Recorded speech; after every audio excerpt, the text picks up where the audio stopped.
Hey guys, tonight we begin with the remarkable resilience of medieval peasants. People who endured plagues, wars, taxes, and of course, famine, often all in the same week. So before you get comfortable, take a moment to like the video and subscribe, but only if you genuinely enjoy what I do here. And let me know in the comments where you're tuning in from and what time it is for you. It's always fascinating to see who's joining us from around the world. Now, dim the lights, maybe turn on a fan for that soft background hum, and let's ease into tonight's journey together. Let's set the scene. You're a medieval peasant. The rain had been falling for 6 weeks, and by the 7th, no one in the village spoke of anything else. It did not fall the way rain is supposed to fall, in short bursts, in passing showers, in the kind of weather a farmer curses for an afternoon and forgets by evening. This rain simply did not stop. It settled over the fields like something that had decided to live there. Morning after morning, the sky hung low and gray, the color of wet ash, and the wheat that should have been standing gold and heavy by now lay flattened in the mud, black at the stalk, rotting where it stood. You have to understand what a field like that means to the people who depend on it. In a medieval village, a field of grain is not simply food.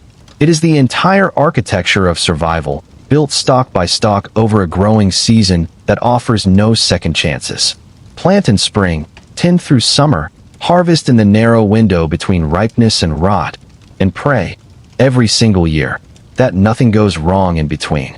A late frost, a hailstorm, a plague of insects, or 7 weeks of unbroken rain, and the careful mathematics of survival collapses in an afternoon.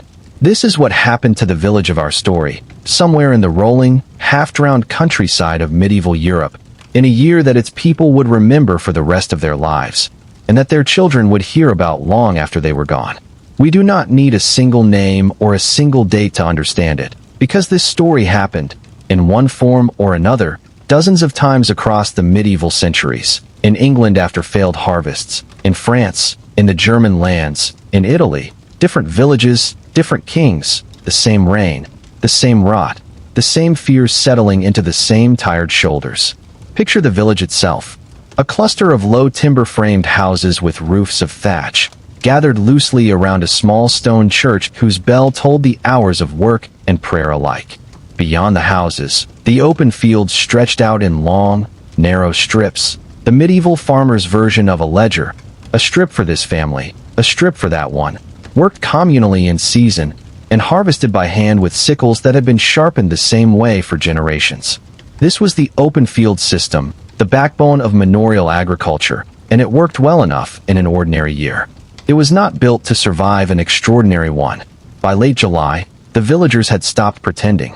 The older farmers, the ones who had lived through bad years before, walked the field edges each morning with their hands clasped behind their backs, saying little, because there was little worth saying.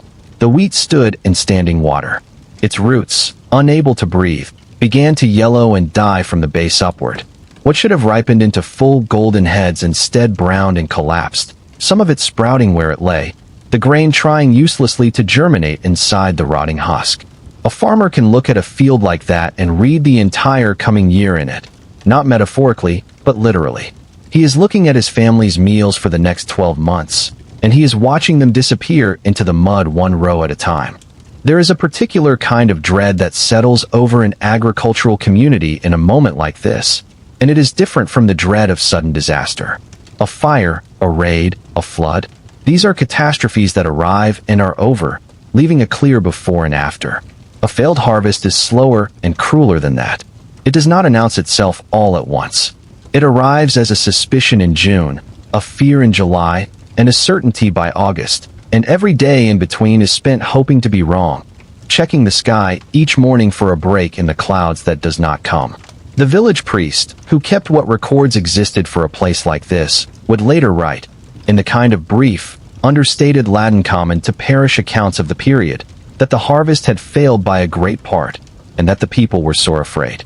It is a small sentence, easy to skim past, but sit with it for a moment. Sore afraid, not merely worried, not merely inconvenienced. Afraid in the body, in the way that hunger eventually becomes, a fear that settles into the muscles and does not leave. Word of a bad harvest did not stay contained to one field or one village for long.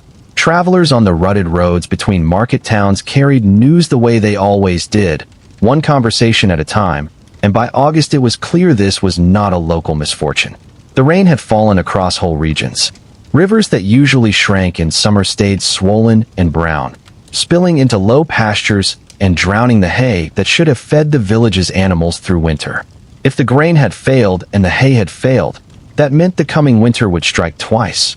Once through empty stomachs, and once through the loss of the livestock that could not be fed and would have to be slaughtered early, eaten now instead of bred and worked next spring. This is the part of a medieval famine that is easy to misunderstand from a distance of 600 or 700 years. It is tempting to imagine hunger arriving suddenly, a single terrible winter of empty larders. But the true shape of a famine year is a slow narrowing, a series of small, forced decisions that each make sense on their own and add up to catastrophe. Kill the extra piglet now because there is no grain to fatten it. Sell the second cow because you cannot feed two through winter and one might survive if the other is gone. Eat the seed grain you were supposed to save for next spring's planting because your children are hungry now and next spring feels impossibly far away. Each choice is reasonable. Each choice also makes the following year worse. The village reeve, the man appointed, often by his own neighbors, to manage the practical business of the manor on behalf of the Lord, walked the fields with the farmers in early August, and what he saw confirmed what everyone already suspected. Perhaps a third of the wheat crop was salvageable, and even that third was of poor quality, thin-kerneled and damp, prone to spoiling in storage if it was not dried carefully and watched constantly. The barley had fared somewhat better, being hardier and quicker to ripen, but even the barley harvest fell far short of what the village needed to see its households through to the following summer. And it is worth pausing on that phrase, through to the following summer, because it captures something essential about medieval subsistence farming that modern audiences often miss. A harvest was not meant to feed a village for a season. It was meant to feed a village for an entire year, stretched carefully from one harvest to the next, with careful reserves held back for the lean months of early spring, when the previous year's stores were nearly gone and the new crops were not yet ready. A poor harvest did not simply mean a hard autumn. It meant a hard autumn, a harder winter, and a spring in which people would be counting individual handfuls of grain, watching the calendar with something close to physical pain, waiting for a harvest that might, itself, also fail. In the evenings that August, as the last of the wet grain was gathered in whatever condition it could be found, the village gathered, not formally, not by any summons, but in the way villages always gather when something has gone badly wrong. Outside the church, or in the doorway of whichever house had the largest hearth, people spoke in low voices about what everyone already knew. There would not be enough. The question, unspoken but understood by every person present, was not whether the winter would be hard. It was who among them would not survive it. This is not dramatic exaggeration for the sake of the story. Historical records from famine years across medieval Europe are grimly consistent on this point. Parish burial records from famine years show mortality rates climbing sharply above the baseline, and the pattern of who died first followed a brutal but predictable logic that the villagers of our story would soon come to understand themselves. The very young, the very old, and the already weak went first, while those in the prime of adult strength held on longest, their bodies better equipped to survive on less. But that grim mathematics was still ahead of them in early August. For now, there was only the rain, and the fields, and the low, constant hum of anxious conversation that moves through a community bracing for hardship it cannot yet fully picture. The village elder, an old woman named, in the way these figures often are in oral tradition, simply mother by half the village, though she had a proper name few used anymore, had lived through one famine already, decades before, as a girl. She remembered it the way people remember the defining traumas of childhood, in fragments, in sensations, rather than in whole connected scenes. She remembered the smell of boiled bark. She remembered her own mother's hands, thinner each week. She remembered, more than anything, the particular quality of silence that settles over a hungry household in the evening, when there is no food left to prepare and nothing to do but wait for morning and hope it brings something better. She began, that August, to do something practical with her memory. She started teaching. Not formal lessons, but the kind of knowledge passed hand to hand across a hearth fire, which roots in the forest could be eaten and which could not, how to strip the inner bark from certain trees and dry it for grinding, how to stretch a single measure of grain across twice as many mouths by mixing it with other things entirely. It was knowledge her own mother had given her in the famine of her childhood, knowledge she had hoped never to need again, and here it was, necessary once more. By the end of August, the harvest that remained was gathered in as carefully as anyone could manage, threshed and stored in whatever dry space the village had. The church's small tithe barn, the manor's granary, the lofts above individual houses where families kept their own modest stores. And then began the part of the famine year that this story will follow closely in the chapters ahead, the counting. Because once the harvest is in, however meager, every household in a village like this one does the same grim sum. How much grain do we have? How many mouths must it feed? How many days between now and the next harvest? And what, precisely, is the gap between what we have and what we need? It is a form of arithmetic no one wants to perform, and in the autumn of that year, it was performed in every house in the village, by firelight, in low voices, by people who already knew, before they finished counting, that the numbers were not going to be kind to them. The rain, finally, stopped in early September.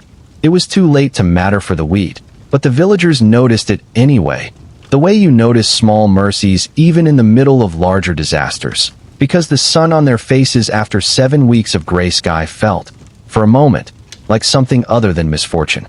It did not fill a single granary. It did not undo a single ruined field. But it let them see the damage clearly for the first time, laid out under a clear sky instead of hidden behind curtains of rain. And in a strange way, that clarity was its own kind of relief. The worst thing, sometimes, is not knowing. Now, at least, they knew. Knowing the harvest had failed was only the beginning. The real work, the real ingenuity, and the real cost was still ahead, behind the closed doors of that village, as autumn settled in and the true counting began. There is a particular sound a granary makes when it is nearly empty, and it is not silence. It is the sound of grain sliding, a thin, dry hiss as a wooden scoop drags across the bottom boards instead of sinking into a deep, forgiving pile. The reeve of our village knew that sound well by the second week of counting, and he had learned to dread it the way a person learns to dread any small noise that carries a large and terrible meaning. His name, in the surviving fragments of village record, might have been anything: John, Robert, Thomas, the common names of common men who managed the unglamorous machinery of manorial life. For our purposes, let us call him what his neighbors likely did, simply the Reeve, a title that in itself explains almost everything about his role. He was not a lord. He was not a priest. He was a peasant himself, elected or appointed from among his own community, tasked with the thankless job of managing the practical business of the manor, organizing labor, overseeing the harvest, and, in a year like this one, counting exactly how much food stood between his neighbors and starvation. The counting itself was not complicated in method, only in consequence. Grain was measured in units familiar to every soul in the village: the bushel, the quarter, the strike, and the reeve, working alongside 2 or 3 trusted men, moved from store to store with tally sticks in hand, notching each measure as it was recorded. Tally sticks, for those unfamiliar with the practice, were simple wooden rods notched to record quantities, split down the middle so that both parties to a transaction held a matching half. A system of accounting older than written numerals, and one still in wide use across medieval Europe for exactly this kind of careful, high-stakes bookkeeping. The manor's central granary was counted first, because it represented the shared reserve the community depended on most heavily: grain collected as rent in kind from tenant farmers, stored against exactly this kind of emergency, and technically under the authority of the Lord, though managed day to day by men like the Reeve. What the Reeve found there, that autumn, confirmed the fear that had been building since the rains first refused to stop. The central store held perhaps half of what a normal year's harvest would have provided. Half, against a winter that showed no sign of being short. From the manor granary, the counting moved to individual households, and this is where the story becomes less about abstract totals and more about particular families, particular choices, and particular fears. Every household in the village held some private store of grain. What remained after the portion owed to the Lord as rent and the portion set aside as tithe for the church had already been taken. In an ordinary year, a family's private store, combined with vegetables from the garden plot, some salted meat, and whatever could be gathered from the commons, was enough to see them through comfortably. This was not an ordinary year. Consider a household of 6, a husband, a wife, for children ranging from infant to early adolescence, a fairly typical family size for the period, accounting for the high infant mortality that meant families often bore more children than would survive to adulthood. Under normal conditions, this family needed, by the rough estimates historians have reconstructed from surviving manorial records, something in the range of 8 to 10 bushels of grain per adult per year to maintain basic subsistence, with children requiring proportionally less. For a family of 6, that meant a yearly need somewhere in the range of 30 to 40 bushels, depending on how much of their diet came from grain versus other sources like vegetables, dairy, and whatever meat they could produce or trade for. When the Reeve counted this particular family's store, and we can imagine him doing so, kneeling in the dim light of a loft above the main room of their house, running his hand along the bottom of a grain bin that should have been full and was instead barely covering his palm, he found perhaps 15 bushels, less than half of what the family would need to reach the following harvest, itself now delayed and uncertain given how poorly the planting season ahead was likely to go if the ground remained as waterlogged as it currently was. This is the moment, repeated in one form or another in every house across the village, when a family confronts the actual shape of the coming year. Not the vague dread of there will not be enough, but the specific, numeric horror of exactly how much is missing. 15 bushels against a need for 35. A gap of 20 bushels standing between a family and true starvation. A gap that would have to be closed through some combination of rationing, foraging, borrowing, selling what little they owned, or simply going without. The mother of this household, and households like it across the village, would have understood immediately what this meant in practical terms, because medieval women managed household food stores as a matter of daily responsibility, and they understood the arithmetic of rationing better than perhaps anyone else in the community. If the family's stored grain needed to stretch across roughly 40 weeks until the next reliable harvest, and they had less than half of what was needed, the bread on the table would have to shrink accordingly, not just in size, but in frequency, and eventually, as later chapters of this story will explore, in composition, as grain was stretched with substances that were not grain at all.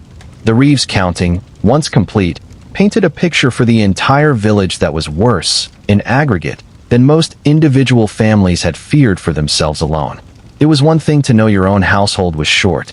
It was another to learn that nearly every household in the village faced the same shortfall, which meant there would be little surplus anywhere nearby to borrow against, trade for, or rely upon in the way villages ordinarily supported each other during smaller, more localized hardships. This regional dimension of famine is critical to understanding why medieval famines were so devastating compared to more localized crop failures.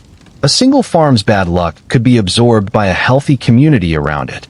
Neighbors lending grain, a wealthier household covering a poorer one's shortfall in exchange for future labor or goods. But when the failure was regional, caused by weather systems that did not respect village or even county boundaries, the entire safety net of mutual aid strained at once.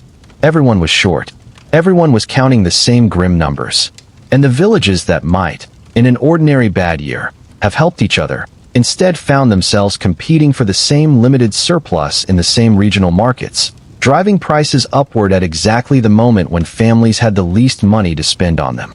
Grain prices during medieval famine years are among the best documented economic phenomena of the period, precisely because they mattered so intensely to everyone from peasants to kings, and the pattern is consistent across recorded famines. Prices did not rise gradually. They spiked, sometimes doubling or tripling within a single season, as demand for the shrinking available surplus outpaced supply catastrophically. A family that might, in a normal year, purchase supplemental grain at market to cover a small shortfall found that same grain priced far beyond what their modest cash reserves, themselves often thin, since peasant households dealt primarily in labor, goods, and barter rather than currency, could possibly cover. This is where the Reeves counting became more than an accounting exercise and turned into the first real decisions of the famine year. Once the scope of the shortfall was clear across the village, the practical question became, what do we do with what we have? And the answer, arrived at through some combination of manorial authority, communal custom, and plain desperate necessity, was rationing, though the villagers of the period would not have used that modern word. They would simply have called it being careful, or making it last, or, in the blunter language some households used, going hungry on purpose so as not to go hungry worse later. The Reeve, working with the priest and a handful of respected village elders, including, we might imagine, the same old woman who had begun teaching foraging knowledge back in Chapter 1, helped establish informal guidelines for how quickly the communal grain stores could be drawn down. This was not a rigid, formal system in most villages. Medieval peasant communities operated more through custom, precedent, and social pressure than through written regulation. But the underlying logic was consistent. Grain from the central store would be released slowly, in small allotments, prioritizing households with the greatest need, those with many young children, those whose harvest had failed most completely, those who had no other resources to draw upon. This system, imperfect and often strained by resentment, was still remarkable in its own quiet way, a form of communal risk-sharing that, while far from equal or perfectly fair, spread a famine's worst effects across the community instead of dumping them entirely on the most vulnerable households alone. Call it insurance rather than charity. It was built not on money but on generations of shared obligation and the plain understanding that this year's misfortune could just as easily be someone else's next year. But rationing, however carefully managed, could only stretch existing supplies. It could not create grain that did not exist. And so, even as the Reeve finished his counting in the early autumn, households across the village were already turning to the second and third strategies that would define their survival through the coming winter, strategies this story will follow in the chapters ahead. They began stretching what flour they had with substances never meant to be eaten as bread. They began looking, with new and desperate attention, at the forest and common lands beyond the village fields, at every root, nut, and bit of bark that might supplement a shrinking store of grain. And they began, in quiet conversations by firelight, discussing the hardest question of all, not merely how to make the food stretch, but who, if it truly did not stretch far enough, would eat first, and who might have to go without. The Reeve closed his tally sticks that evening, having finished his count of every store in the village, and walked home in the fading autumn light with a weight on him that had nothing to do with the wooden rods in his satchel. He knew, with the particular clarity of a man who has just finished doing very careful, very bad arithmetic, exactly how hard the coming year would be. What he did not yet know, what no one in the village could yet know, was exactly how far human ingenuity, communal cooperation, and sheer stubborn will could stretch to meet a gap that the numbers said, plainly, should not be survivable at all. That question, what people are capable of when the numbers turn against them, is where this story turns next, as the village begins the difficult, resourceful, sometimes heartbreaking work of making bread out of almost nothing at all. By late autumn, the bread in that village no longer looked, smelled, or tasted like bread as anyone would ordinarily understand the word. And yet it was still called bread, still baked in the same communal ovens, still broken and shared at the same tables, because the word mattered almost as much as the substance. To call it bread was to insist, in the face of everything, that life was continuing in something like its ordinary shape. To understand what happened to bread during a medieval famine year, you first have to understand what bread meant in a normal one.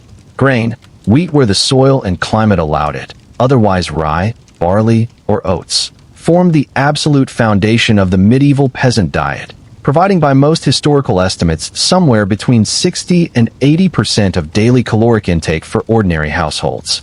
Bread was not a side dish or an accompaniment. It was, in the most literal sense, the meal itself, supplemented by whatever vegetables, dairy, or small amounts of meat a household could add around its edges. When grain failed, it did not simply mean less variety on the table. It meant a direct assault on the caloric core of survival itself. So when the counting described in the previous chapter revealed that most households faced a shortfall of a third or a half, or in the hardest hit cases even more of their needed grain supply, The question that followed immediately was not abstract. It was urgently, physically practical. What do you put in bread when you do not have enough grain to make bread? The answer, developed and refined across generations of European peasant communities who had faced this exact crisis before, because famine, terrible as it was not a rare or unprecedented event in medieval life, striking somewhere in Europe on a fairly regular cycle throughout the period, involved a whole category of substitute ingredients that historians now group under the grim but accurate term, famine foods. These were not foods anyone ate by choice. They were foods eaten because the alternative was eating nothing at all. The most common substitute, and likely the first one the households of our village turned to, was legumes, peas and beans, which many families grew in smaller quantities alongside their grain as a matter of ordinary practice, since legumes served the dual purpose of providing protein and, through nitrogen fixation in the soil, actually improving the land for the following season's grain crop. In a normal year, peas and beans supplemented the diet as a side dish or were mixed sparingly into pottage, the thick, everyday stew that formed the other pillar of peasant meals alongside bread. In a famine year, dried and ground peas or beans were mixed directly into the flour itself, stretching a limited store of wheat or rye across a far larger number of loaves. The resulting bread was denser, heavier, and less palatable than ordinary bread. Legume flour lacks the gluten structure that makes wheat bread rise and hold its shape, so pea and bean bread tended to come out of the oven flat, coarse, and crumbly, closer in texture to a dense biscuit than to a proper loaf. But it filled stomachs, and in a famine year, that was very nearly the entire point. Beyond legumes, the substitute ingredients grew more desperate and more inventive in equal measure. Acorns, gathered from the oak trees that bordered the village commons, could be shelled, leached of their bitter, mildly toxic tannins through repeated soaking in water, a labor-intensive process that fell, by tradition and practical necessity, largely to women and older children, and then ground into a coarse, dark flour. Acorn flour bread had a distinctly bitter, earthy flavor even after careful leaching, and was, by every surviving account, an acquired taste at best. But acorns were abundant in a way grain was not, falling from the trees in great quantities every autumn regardless of what had happened to the wheat crop, and a village desperate for calories could gather them by the sackful with nothing more than time and effort. Then there was bark bread, perhaps the single most striking and most frequently documented famine food across medieval and early modern European sources, appearing in accounts from Scandinavia to the British Isles to the German lands in famine after famine across the centuries. The inner bark of certain trees, most commonly elm, pine, or birch, could be stripped, dried thoroughly, and ground into a fine powder that, mixed with what little true grain flour remained, extended a family's flour supply significantly, sometimes doubling or even tripling how many loaves a given quantity of grain could produce. Bark flour was, by every surviving account, hard to eat, coarse, poorly digestible in any quantity, offering little beyond bulk and a small amount of usable starch, since inner bark does carry some, just far less than grain. But bulk mattered. A large part of hunger's suffering is simply the stomach's emptiness, and bark bread, whatever its shortcomings, filled that emptiness in a way that nothing did otherwise. Imagine, for a moment, the actual process unfolding in the village bakehouse. Or more likely, since a poor village might not have a dedicated communal oven running at full capacity in a lean year, in the large clay ovens built into the corner of individual households, fired with whatever fuel could be spared. The mother of the household we imagined in the previous chapter, counting her 15 bushels against a need for 35, would have approached her flour bin each week with a kind of careful calculation that had nothing to do with taste and everything to do with mathematics. So much true grain flour, stretched with so much dried pea flour, so much ground acorn, so much bark powder, mixed and kneaded together into a dough that looked, by the time it reached the oven, only distantly related to the pale, fine wheat bread of an ordinary year.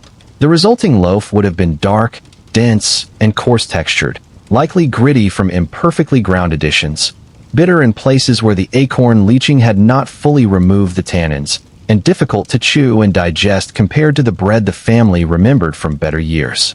Historical accounts of famine bread from across medieval Europe frequently describe it in almost identical terms regardless of country or century.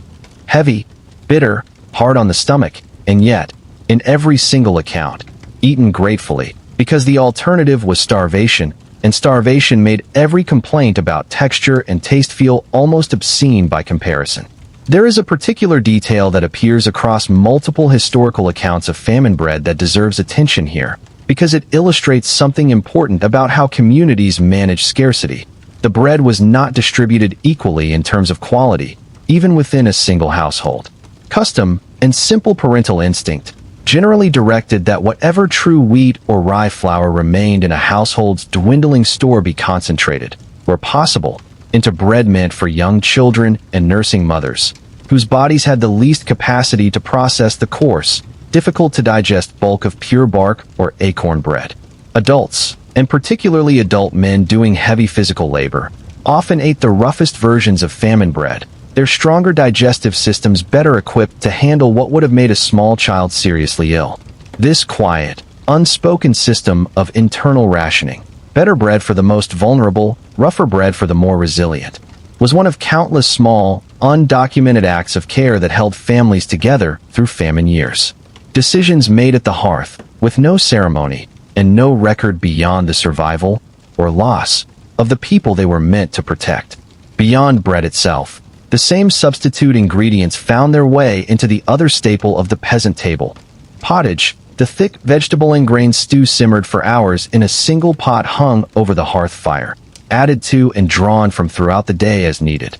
In a normal year, pottage might contain barley or oats, whatever vegetables the household garden produced, cabbage, onions, leeks, turnips, and, when available, small amounts of salted meat or bacon for flavor and additional calories.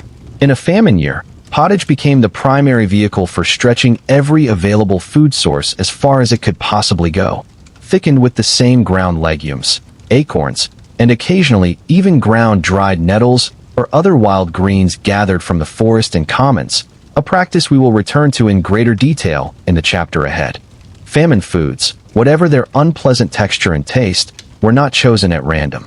Generations of accumulated peasant knowledge, the kind of practical, orally transmitted expertise that rarely made it into written records but that shaped survival as surely as any formal agricultural treatise, informed exactly which substitutes were safe, which required careful preparation to remove toxins, and which, however tempting in their abundance, were simply too dangerous to risk. Certain wild plants and fungi, abundant in the forests and fields around any medieval village, were known to be poisonous even in a desperate year, and part of the knowledge passed down through households, including, we might imagine, through figures like the old woman introduced in Chapter 1, involved knowing precisely where the line sat between what hunger could justify and what it could not, no matter how empty the stomach. This knowledge was not academic. It was, quite literally, a matter of life and death, and every medieval community that survived a famine year did so in part because that knowledge had been preserved, taught, and applied correctly under enormous pressure. A single misjudged plant, a single improperly leached batch of acorns still carrying too much bitter, digestion-disrupting tannin, could sicken or even kill an already weakened body that had no reserves left to fight off the consequences of a mistake. By the time winter fully settled over the village, the bread on every table had become something closer to a survival technology than a food in the ordinary sense. Dense, dark, bitter, and utterly unlike the bread of a good year, but sufficient, just barely, to keep the village's shrinking store of true grain flour stretched across the entire community for as many weeks as human ingenuity could manage. And yet bread, however cleverly stretched, was still only one part of the survival equation. Even the most inventive substitute flour could not conjure calories that did not exist somewhere in the surrounding landscape. The village's survival depended, increasingly, on decisions made not at the hearth but around the communal fire where the whole village gathered, decisions about who among them would eat first when even the stretched bread ran short, and how a community holds itself together when scarcity threatens to turn neighbor against neighbor. There is a moment in every serious famine when private hardship becomes a public problem, and for the village in our story, That moment arrived on a cold evening in early November, when the priest rang the church bell at an hour it was not usually rung, and the whole community understood, before a single word was spoken, that something had to be decided together. Up to this point, the story we have followed has largely unfolded household by household. A family counting its grain, a mother stretching her flour with bark and legumes, a reeve tallying stores with tally sticks by lamplight. But a medieval village was never simply a collection of separate households operating in isolation. It was a tightly bound community, structured by centuries of shared custom, mutual obligation, and communal decision-making that governed everything from when to plant the fields to how to manage a crisis too large for any single family to survive alone. And a famine, more than almost any other crisis a village might face, was exactly the kind of problem that demanded a communal response. The gathering that November evening would have taken place, most likely, in or around the church. Not because the crisis was primarily spiritual, though the priest's presence and moral authority mattered enormously to how such gatherings were conducted, but because the church was very often the only building in a small medieval village large enough to hold a genuine assembly of the whole community, and its role as the physical and social center of village life made it the natural setting for exactly this kind of urgent collective decision. What, precisely, needed deciding? By November, the informal rationing described in Chapter 2, grain released slowly from communal stores, prioritized toward the households with greatest need, had been operating for several weeks, guided loosely by the reeve, the priest, and a handful of respected elders. But informal guidance, however well-intentioned, was beginning to strain under the pressure of genuine scarcity. Households that had initially accepted smaller allotments in a spirit of communal solidarity were, as their own private stores dwindled further, beginning to press harder for larger shares. Disputes were emerging, quiet ones, mostly, conducted in the particular tight-lipped, resentful manner of people who did not wish to be seen quarreling in a crisis, but disputes nonetheless, over whether this household's need was truly greater than that one's, over whether a family with fewer children but an ailing grandparent deserved the same priority as a family with many young mouths and no elderly to care for. This is one of the least discussed but most historically significant aspects of medieval famine survival. The way scarcity forced communities to formalize, negotiate, and sometimes bitterly contest the moral logic of who deserved help first. It would be a mistake to imagine medieval peasant communities as uniformly harmonious, bound together by simple goodwill that made these decisions easy. They were bound together by genuine mutual obligation, built over generations of shared labor and shared risk, but mutual obligation under the pressure of true scarcity could fray, and fray badly. And the village elders who gathered that November evening understood that their task was not merely practical, but delicate in a way that required real skill to navigate. The priest, we can imagine, opened the gathering with prayer, a genuine spiritual practice, but also, functionally, a way of establishing a tone of solemnity and shared purpose before the harder practical conversation began. Medieval Christianity provided the moral framework within which the entire community understood its obligations to its most vulnerable members. The theological concept of charity as a fundamental duty, not merely a virtue, gave real weight to arguments that the community's dwindling resources should flow first toward children, the elderly, the sick, and the widowed, rather than toward whichever household could argue most forcefully or loudly for its own needs. The reeve would have presented, in whatever plain terms the situation demanded, the numbers he had gathered weeks before, the total remaining grain across the village's communal and private stores, set against the total need of every household until the following harvest, itself uncertain given how poorly the autumn planting had gone in ground still recovering from the relentless rain of the summer before. The gap between what existed and what was needed would have been stated plainly, because there was no use pretending otherwise in front of a community that already, in its bones, understood the shortfall as well as any tally stick could measure it. And then came the harder part, the actual deciding. How would the remaining communal grain be distributed across the winter months? Which households, if any, would receive additional support beyond their own private stores, and on what basis? What obligations, if any, existed for wealthier households? And even in a peasant village, wealth was relative, with some families holding more land, more livestock, or simply better managed stores than their neighbors, to share their surplus with those in greater need, and what the community's response would be toward anyone who refused such an obligation when the general expectation was that they would meet it. Historical evidence for exactly how individual medieval villages navigated these decisions is frustratingly thin, since peasant communities left few written records of their internal deliberations, and what survives comes largely through the lens of manorial court records, which document disputes brought before the Lord's court rather than the informal community decision-making that resolved most day-to-day conflicts without ever reaching that level.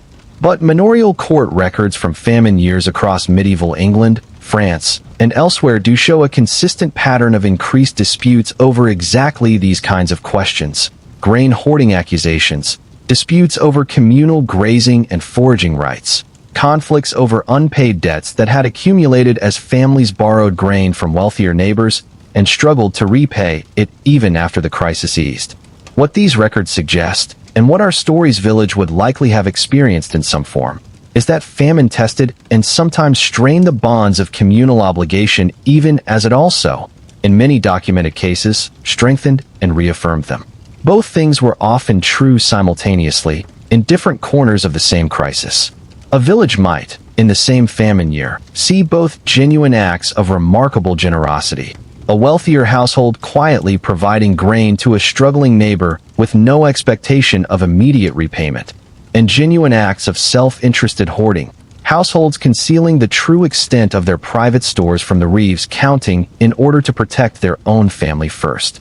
The gathering that November evening in our story likely produced not a single dramatic decision, but a series of smaller, practical agreements, negotiated with the kind of careful, face-saving diplomacy that holds small communities together under pressure. The communal grain store, administered jointly by the reeve and the priest, would continue to be released in small weekly allotments, prioritized toward households with young children, nursing mothers, and the elderly or infirm who could not supplement their diet through their own labor in the fields or forest.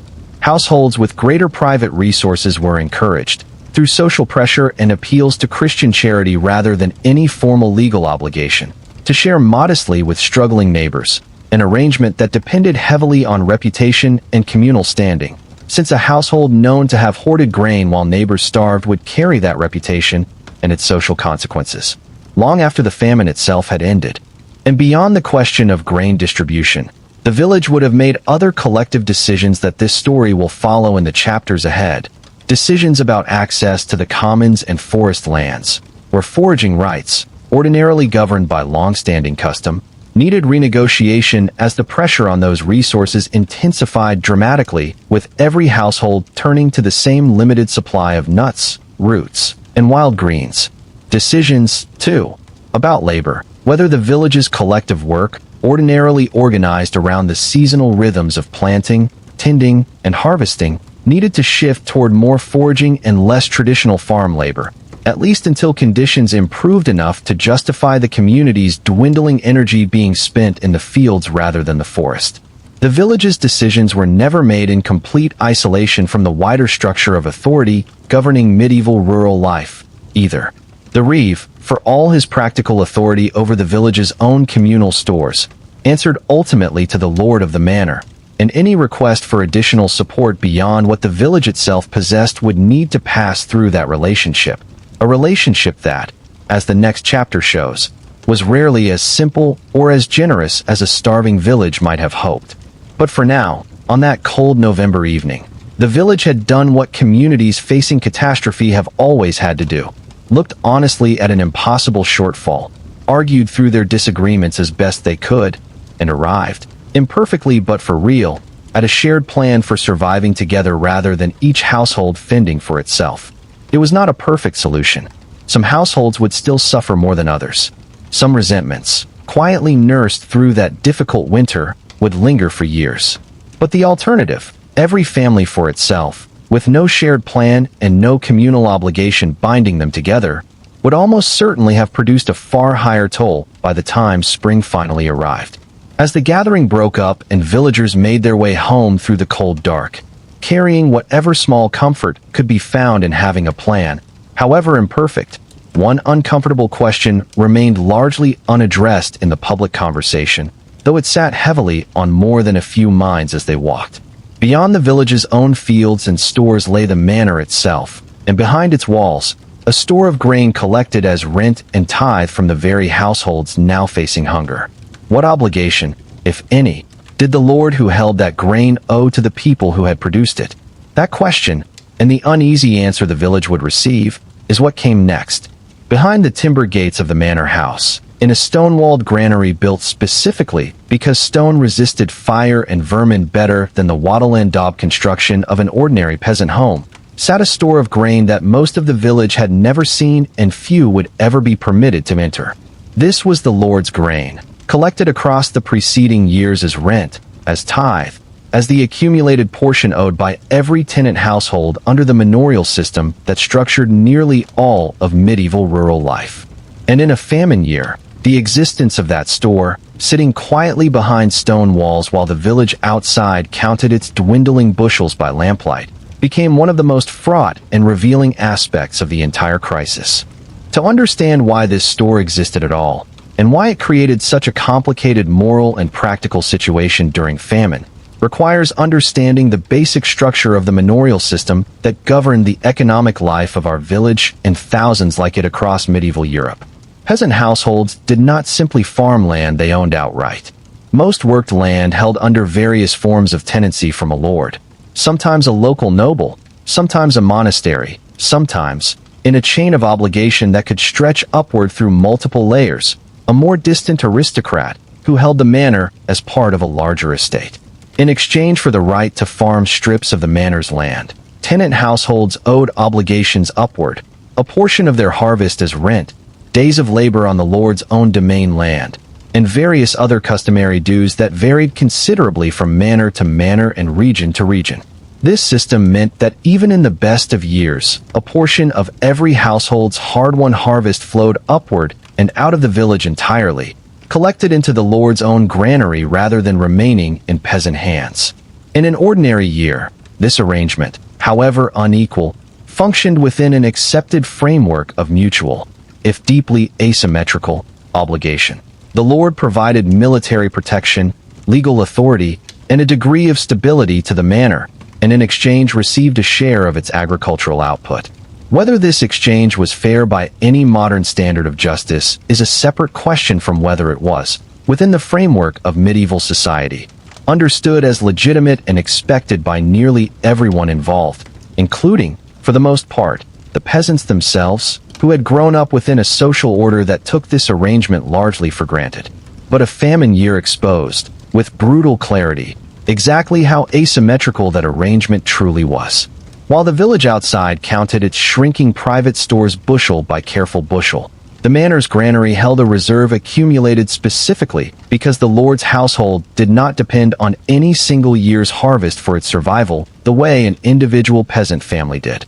The lord's grain represented years of accumulated surplus, a genuine buffer against exactly the kind of bad year the village was now enduring, and the uncomfortable question this raised, one that surely moved through the village in quiet, careful conversation, even if it was rarely voiced directly to the lord's own officials, was whether any of that buffer would be shared with the very tenants whose labor had produced it in the first place.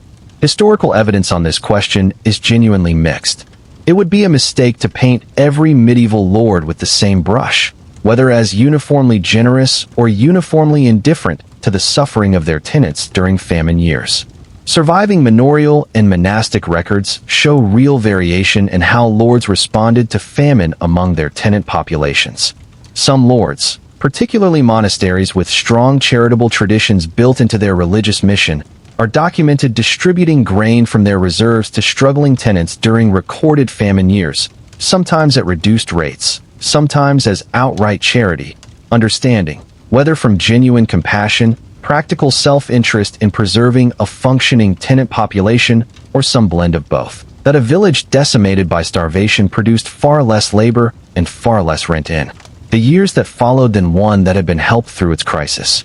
Other lords, particularly those managing estates from a distance through appointed stewards rather than living directly among their tenants, showed far less flexibility, continuing to demand the full customary rents and dues even as their tenant villages visibly starved, a practice that, while it might preserve short-term income, often produced exactly the long-term consequences that more far-sighted lords sought to avoid. Depopulated villages, abandoned fields, and tenant households that, once the immediate crisis passed, remembered precisely how they had been treated when they needed help most, with lasting consequences for the trust and cooperation that underpinned the entire manorial relationship going forward. For the village in our story, we can imagine a situation that fell somewhere between these extremes, reflecting the genuine ambiguity and negotiation that characterized most real manor-tenant relationships during crisis. The reeve, tasked by the village's collective decision-making described in the previous chapter with formally requesting some measure of relief from the manor's stores, would have approached the Lord's steward, the official who managed the manor's business on the Lord's behalf, particularly common on estates where the Lord himself did not reside year-round, with a careful, respectful, but urgent case for why some portion of the manor's grain reserve should be released to the struggling village. This was not a simple request, and it carried real risk for the reeve making it. Manorial relationships were built on a delicate balance of customary rights and obligations on both sides, and a request that overstepped the boundaries of what custom permitted could be seen not as reasonable advocacy for a suffering community, but as an inappropriate challenge to the Lord's authority, a distinction that mattered enormously in a legal and social system where the Lord held significant power over the tenant village's future, from the terms of their land tenure to their access to the manorial court that resolved most local disputes. The negotiation itself, we might imagine, unfolded over several tense days, the reeve making his case with the specific numbers gathered during the counting described in Chapter 2. The precise shortfall facing the village, the number of households with young children or elderly members at greatest risk, the practical argument that a village too weakened by starvation to plant and tend the following year's crop would ultimately cost the Lord far more in lost future rent than any grain released now. This kind of practical, self-interested argument, appealing not merely to charity, but to the Lord's own long-term economic interest in preserving a functioning, productive tenant population, was a common and often effective strategy documented in surviving records of tenant-lord negotiations during medieval famine years, because it did not depend on the Lord's personal generosity alone, but on a calculation of enlightened self-interest that even a fairly indifferent or absent Lord Steward could be persuaded to recognize. The outcome, in our story, might reasonably be a partial and hard-won concession, the release of some portion, though certainly not all, of the manor's grain reserve to the village, likely structured not as outright charity, but as a loan, to be repaid from future harvests once the crisis had passed, with terms that, however necessary in the moment, would create a lingering debt obligation shadowing the village's recovery for years afterward.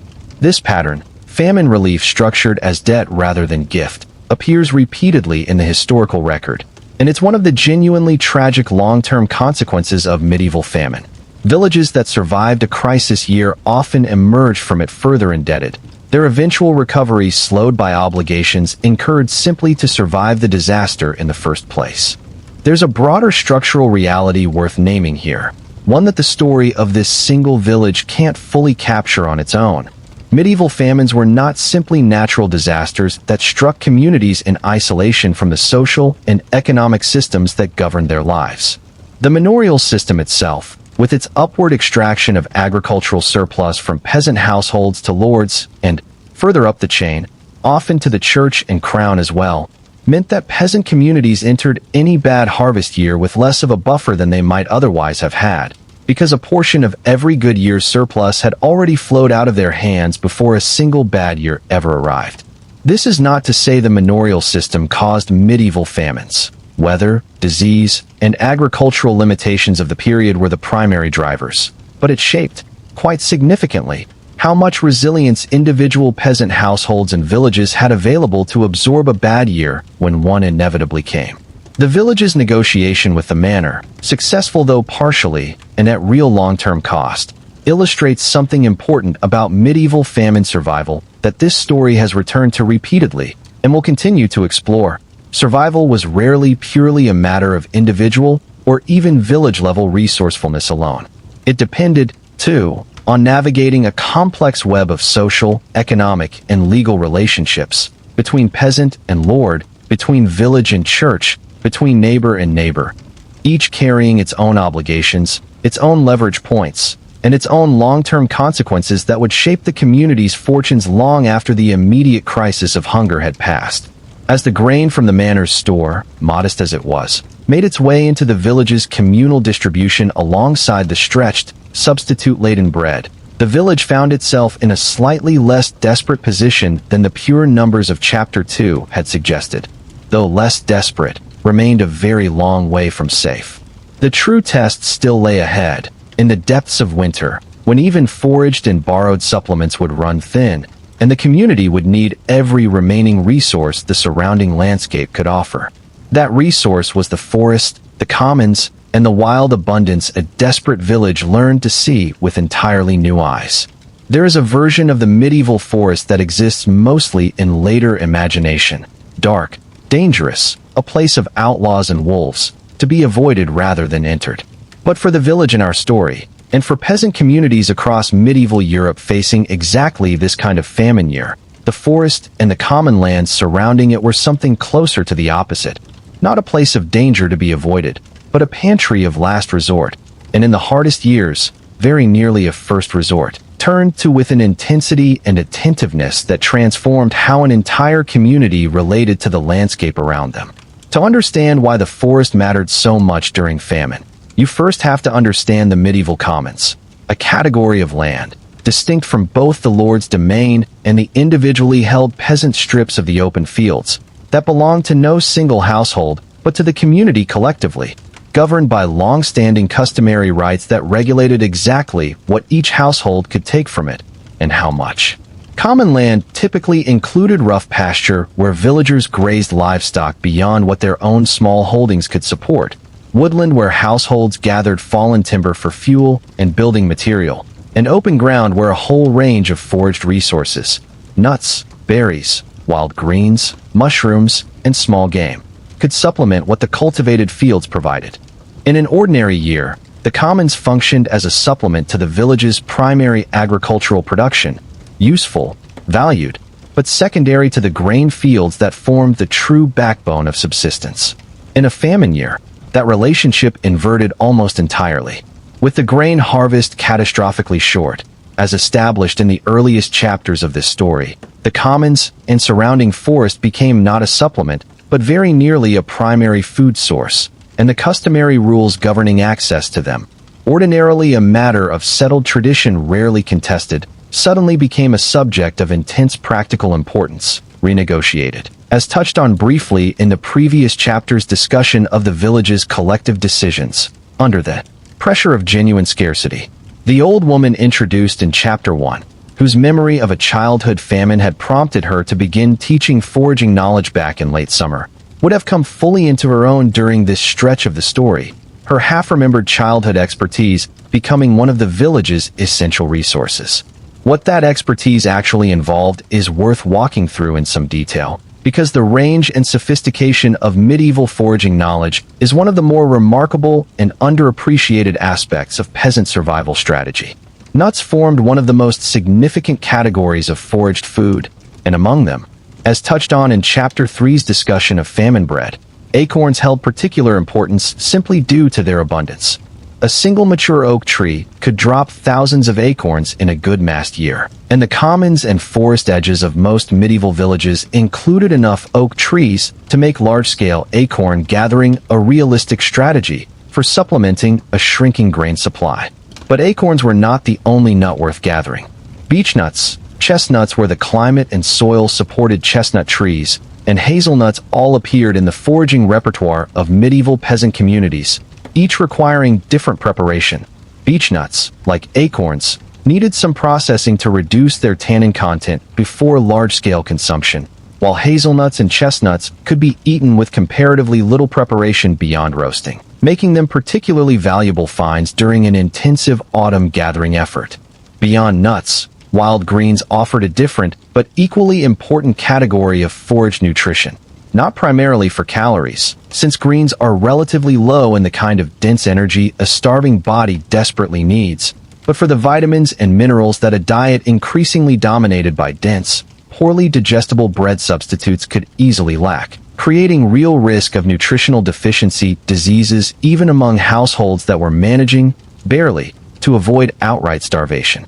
Nettles, despite their painful sting when handled raw, could be cooked to neutralize the sting entirely and used much like a cultivated leafy vegetable, added to the pottage described in Chapter 3 to boost its nutritional content beyond what grain and legumes alone could provide. Wild garlic, dandelion greens, sorrel, and a range of other wild plants familiar to any experienced forager rounded out the greens that a village like ours would have gathered with new and desperate attention through the autumn and into whatever winter thaws allowed continued foraging. Roots were another crucial category, offering the kind of dense, storable calories that greens alone could not provide. Wild parsnip and similar root vegetables, where they grew locally, could be dug and stored much like cultivated root crops, extending the household's food supply through the winter months when fresh foraging became far more difficult due to frozen ground and reduced plant growth. The gathering of roots required real skill. Distinguishing edible wild roots from similar-looking but inedible or actively poisonous varieties was exactly the kind of specialized knowledge that made experienced foragers like the old woman of our story genuinely invaluable. Knowledge a desperate household couldn't simply improvise without real risk of a fatal mistake.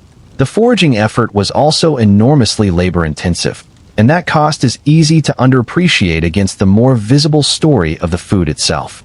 Gathering, processing, and preparing foraged food, leaching acorns of their tannins across multiple changes of water over several days, carefully identifying safe versus dangerous plants, digging roots from increasingly frozen ground, drying and storing what could be preserved for later use, demanded enormous amounts of time and physical energy from a population that was simultaneously receiving fewer calories than it needed and therefore had less physical strength available to spend on. Exactly this kind of demanding labor. This created a cruel feedback loop. The less food a household had, the more labor-intensive foraging became necessary to supplement it. And the weaker hunger made the household's members, the harder that same essential labor became to perform. The commons, too, provided one further crucial resource beyond plant foraging, whatever small game the surrounding land and forest supported. Medieval peasant hunting rights were, in most manners, significantly restricted compared to what the phrase might suggest to a modern audience. Large game like deer was typically reserved exclusively for the lord under forest law, with peasant poaching of protected game carrying serious legal penalties that a desperate villager risked only under genuine extremity.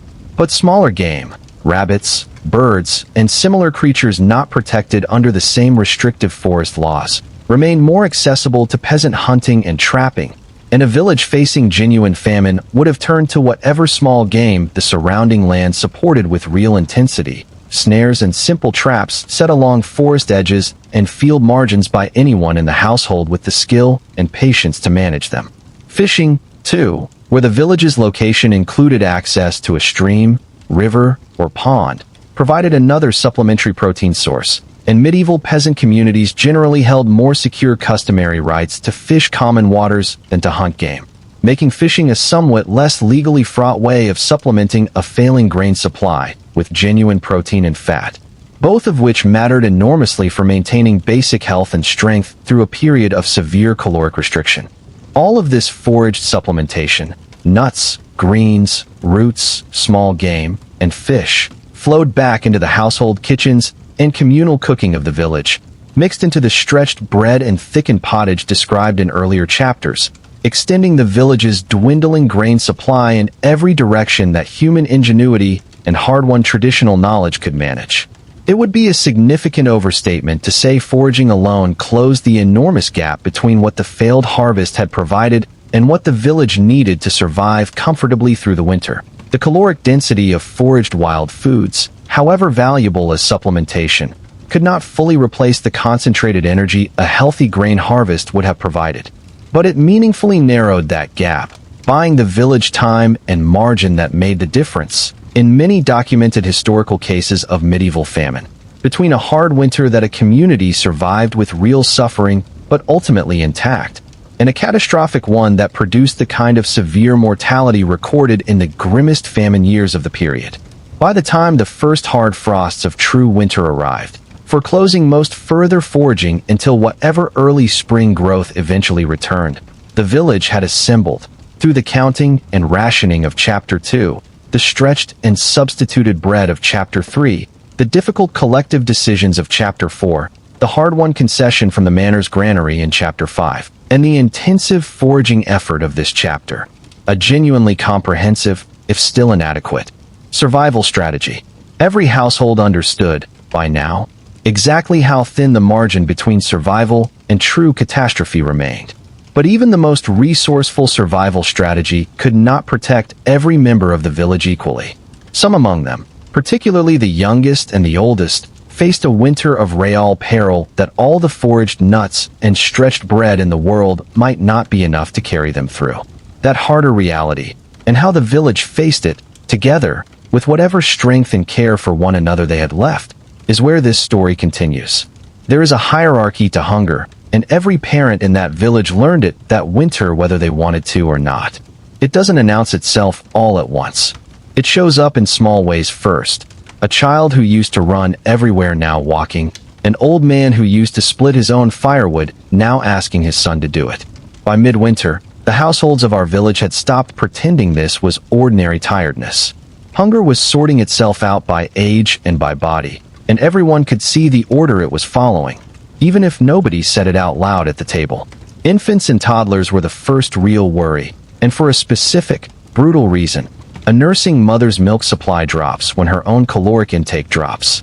A woman surviving on stretched bark bread and thin pottage simply cannot produce the same milk she produced on a full diet, no matter how much she wants to.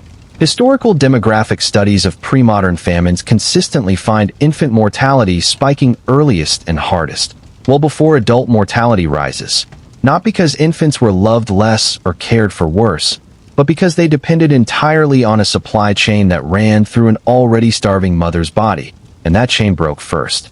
The mothers of the village would have known this, in the way people know things from watching their own mothers and grandmothers rather than from any book. And so the internal rationing touched on back in Chapter 3, the better flour going into bread meant for children, extended further still.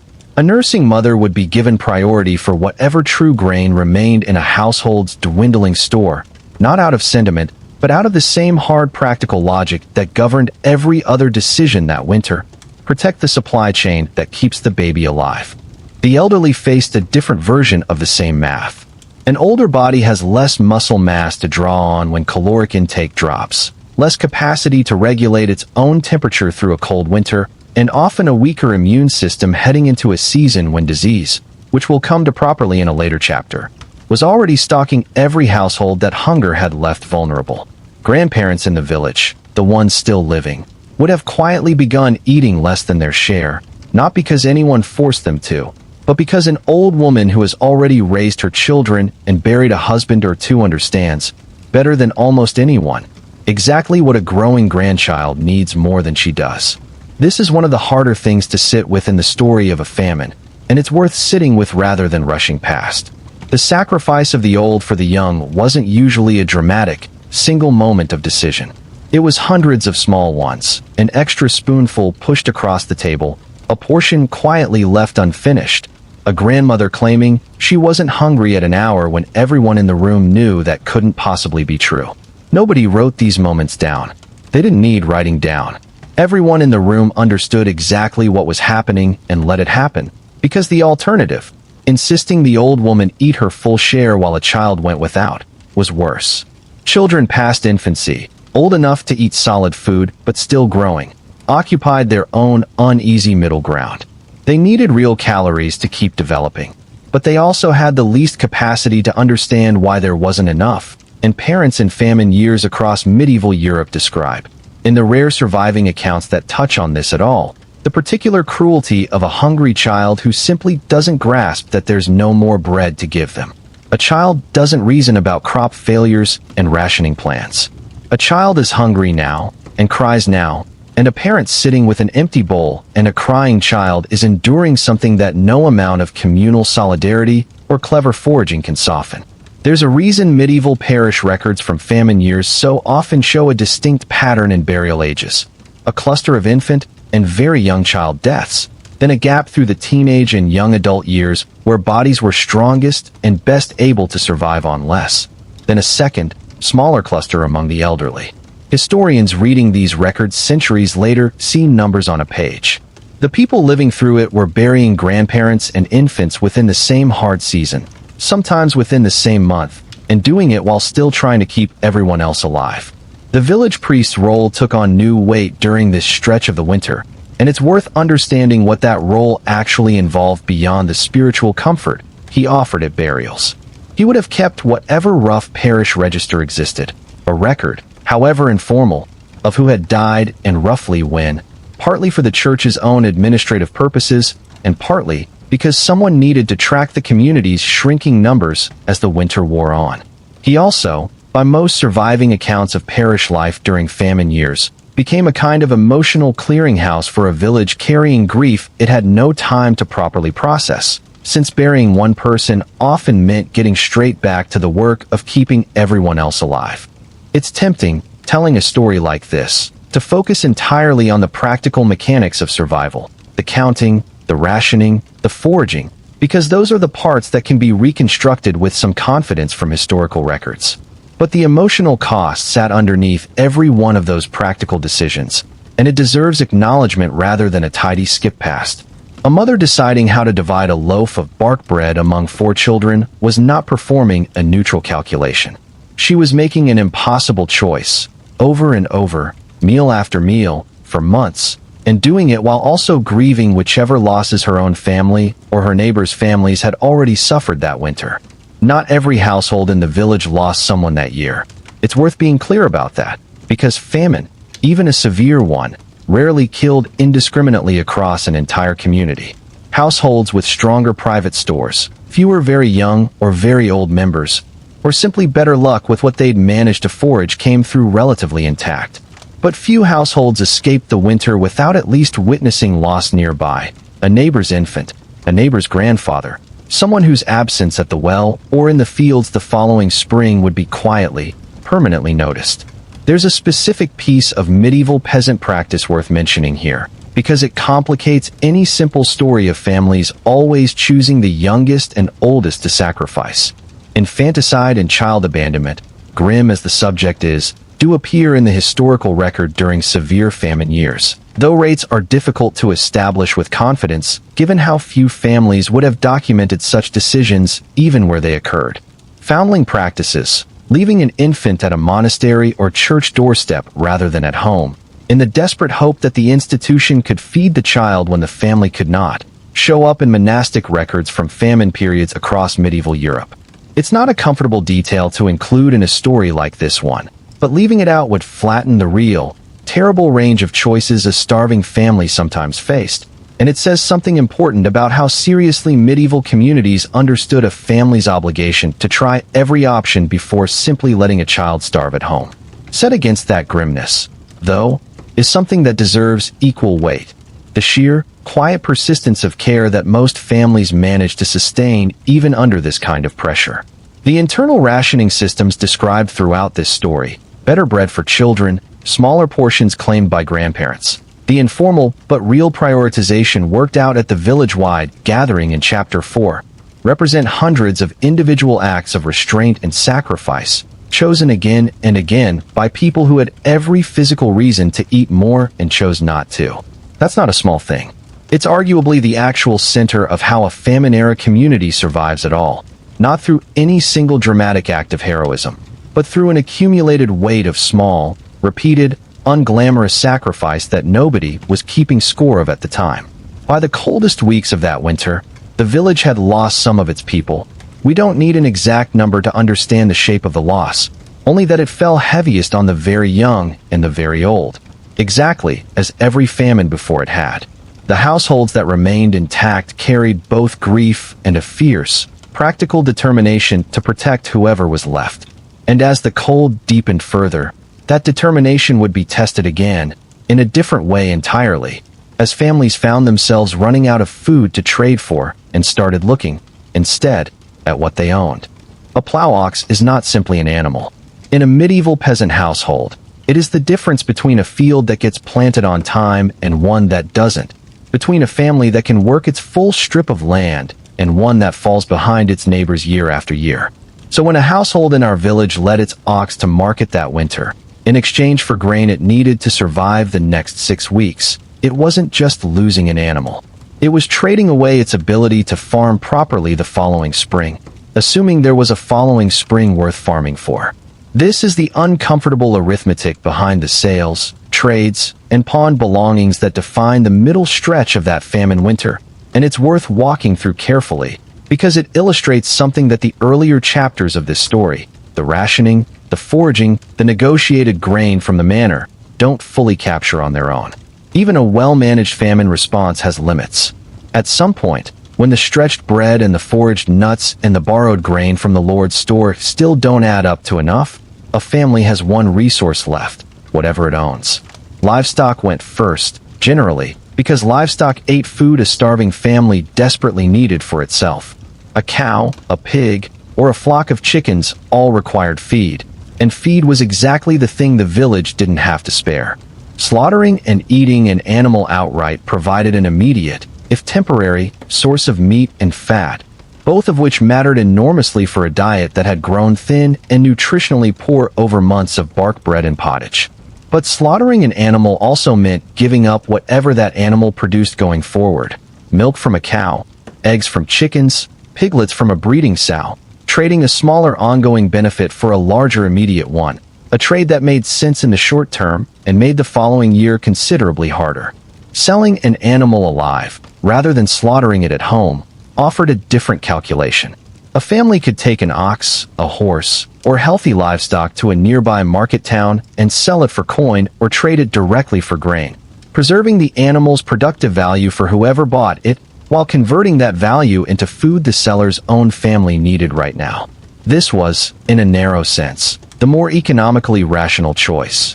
Animals fetched more value alive and productive than dead and eaten, but it required a functioning market with buyers who had money or surplus grain to trade, and a famine severe enough to affect a whole region meant that market prices for livestock crashed at exactly the moment families most needed to sell, since everyone was trying to sell the same kinds of animals for the same desperate reasons at once.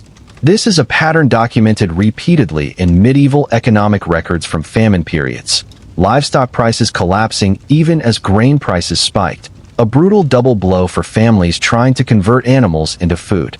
A plow ox that might fetch a solid price in an ordinary year could sell for a fraction of that during a regional famine, simply because every other struggling household in the area was trying to sell the same kind of animal at the same time, and buyers with any spare capital knew exactly how weak their negotiating position was. Beyond livestock, households turned to whatever else held trade value. Tools represented a particularly painful category because a family's set of iron tools, a plowshare, a scythe, a set of shears, often represented a substantial investment accumulated over years or even generations, expensive to replace and essential to the household's ability to farm effectively once conditions improved. Pawning or selling tools meant borrowing against the family's own future productive capacity in the most direct possible way, and many families held out on this front longer than on livestock, understanding that tools, unlike animals, couldn't simply be rebred or regrown once the crisis passed. Household goods followed a similar logic but carried a different kind of weight. A wedding ring, a piece of jewelry passed down through a family, a fine woven cloak saved for church and market days rather than everyday wear. These items often held sentimental value that made parting with them feel like a different order of loss than selling an ox, even when their practical trade value was smaller. Surviving pawnbroker and moneylender records from medieval towns near famine-affected rural areas show a documented pattern of exactly this kind of desperate trading during crisis years, rural families bringing whatever modest valuables they possessed into town, hoping to convert sentiment into survival. It's worth pausing on the moneylenders themselves for a moment, because they occupied a genuinely complicated moral position in stories like this one.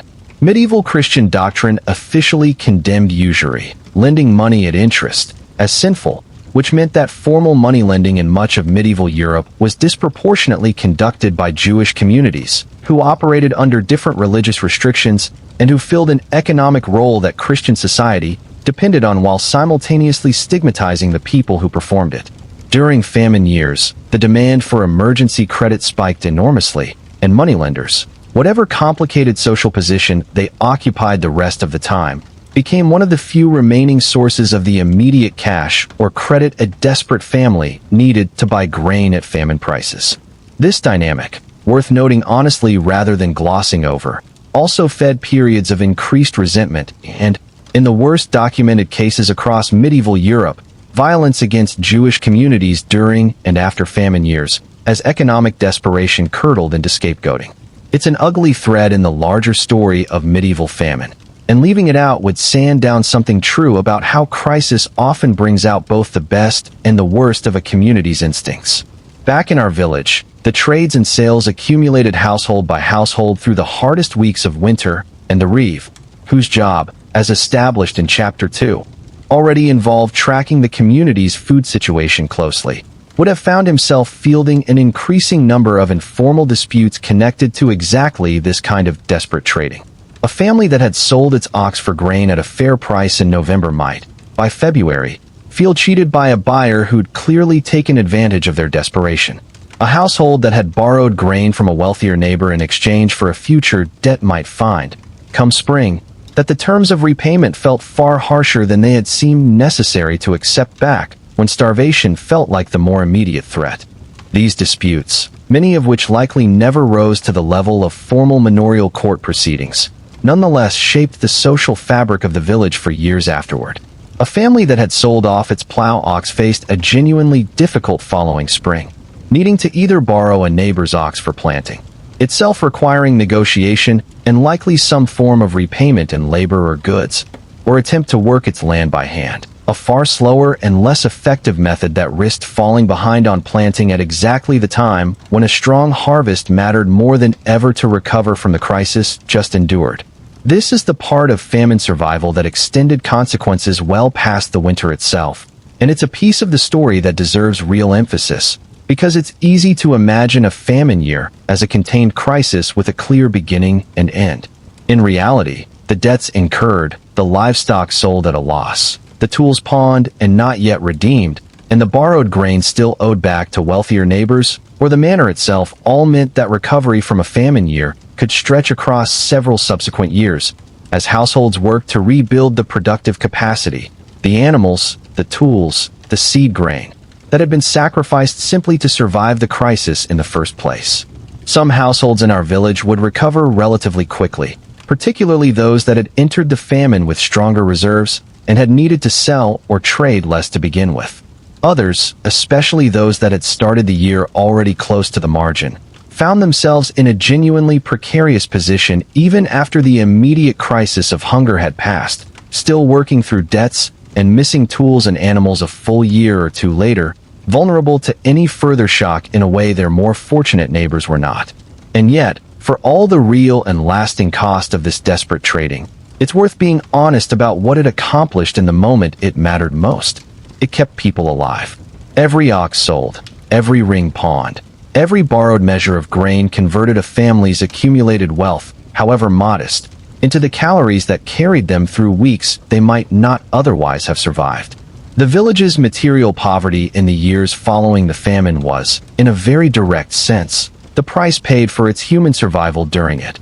A trade that, framed starkly, sounds almost mathematical, but that was lived by real people making one difficult decision after another, each one closing off some part of their future in exchange for getting through the present. As winter deepened further still, even the resources gained through trading and selling began to run thin, and the village turned, as so many medieval communities did in their hardest moments, toward the one institution whose explicit religious mission included caring for exactly this kind of desperate need. That institution, the church, and the complicated, essential role it played in the last and hardest stretch of the famine, is where we turn next. The monastery lay half a day's walk from the village, close enough to reach and return from in daylight if the weather held, and by midwinter, that walk had become a well-worn path for villagers with nowhere else left to turn. Monasteries occupied a genuinely distinct position in medieval society when it came to famine relief, and it's worth understanding why before following our village's particular experience of it.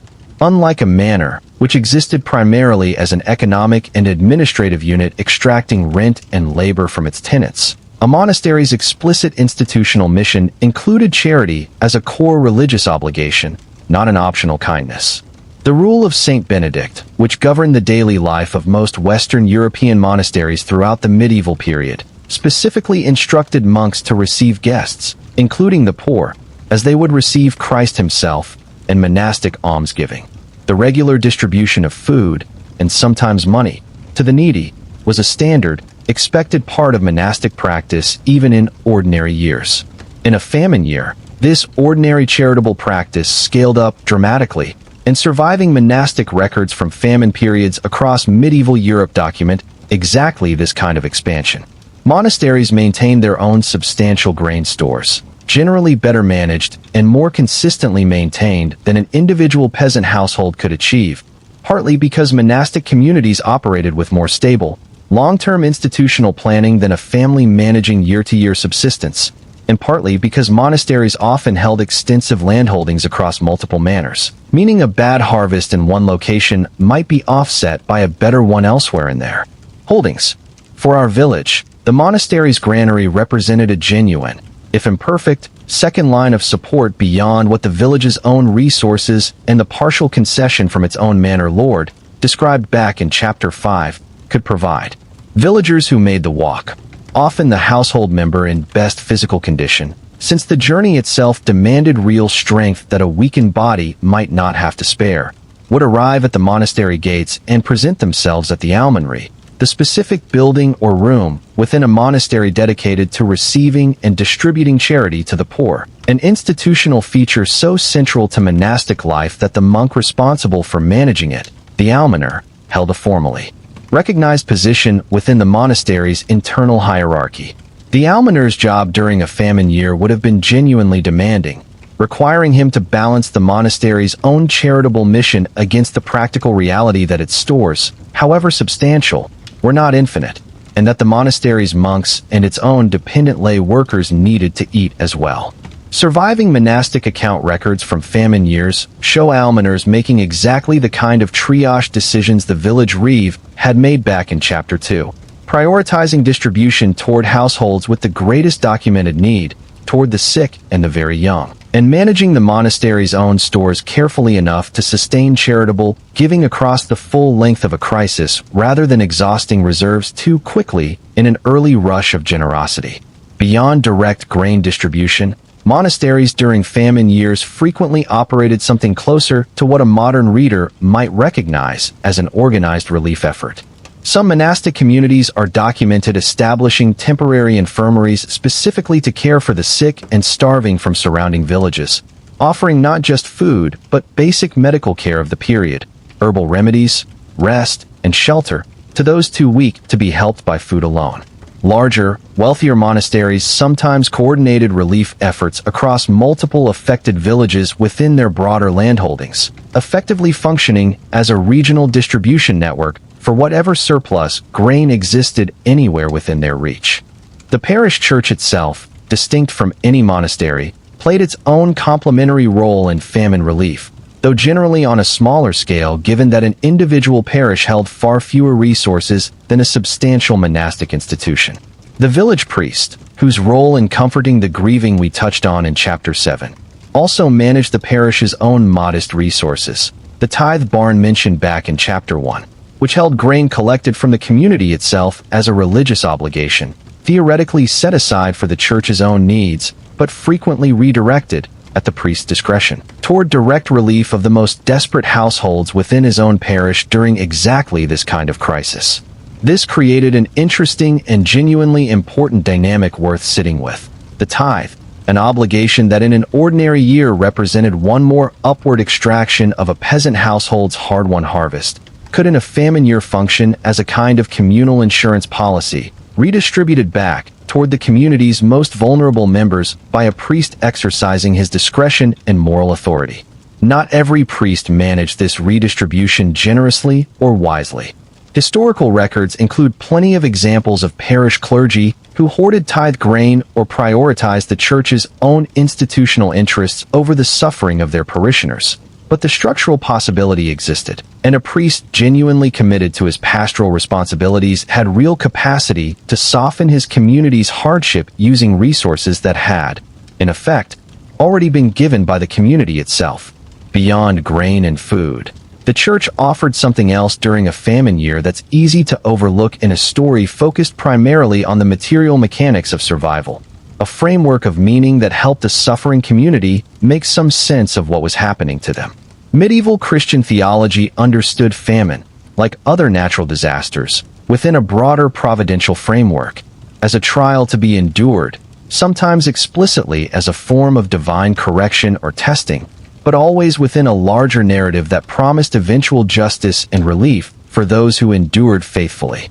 Whether or not every villager found this framework personally comforting, it provided a shared vocabulary and shared ritual. Communal prayers specifically for relief from famine, penitential processions, masses said for the dead, and for deliverance, that gave the community a structured way to process collective suffering together rather than each household simply enduring it in isolated silence. It's worth being clear-eyed about the limits of this charitable system, too. Rather than presenting it as a complete solution to the crisis this story has followed across its earlier chapters. Monastic and parish charity, however genuine and however scaled up during famine years, could not fully replace the caloric gap left by a catastrophically failed harvest across an entire region. The monastery half a day's walk from our village had its own limits, its own dependent population, and its own finite stores, and a famine severe and widespread enough could exhaust even a well-managed charitable institution's capacity to help everyone who came asking. Some villagers who made that half-day walk would have arrived to find the almoner genuinely unable to offer as much as their household needed, forced to turn people away or offer smaller portions than the need required. A painful reality for an almoner committed to his charitable mission and a devastating one for a family that had walked half a day in the cold specifically hoping for more. And yet, imperfect and limited as it was, the church's charitable response mattered enormously to the villages that depended on it, functioning as one more layer in the patchwork of strategies: rationing, foraging, negotiated relief from the manor, desperate trading of livestock and tools, and now monastic and parish charity, that together, imperfectly but genuinely, carried communities like our village through the worst of a famine winter. No single strategy on its own would have been sufficient. It was the combination, the accumulated weight of every resource a community could access and every relationship it could call upon, that made the difference between a hard winter survived and a catastrophic one that emptied a village of half its people. As the calendar turned toward the coldest, deepest part of winter, the village had drawn on nearly every resource available to it. Its own stretched and rationed grain, the manor's reluctant concession, the forest's foraged bounty, its own sold and pawned belongings, and now the church's charitable relief. What remained ahead was perhaps the cruelest twist a famine year could deliver, even as hunger itself began, in some small way, to ease with these combined efforts.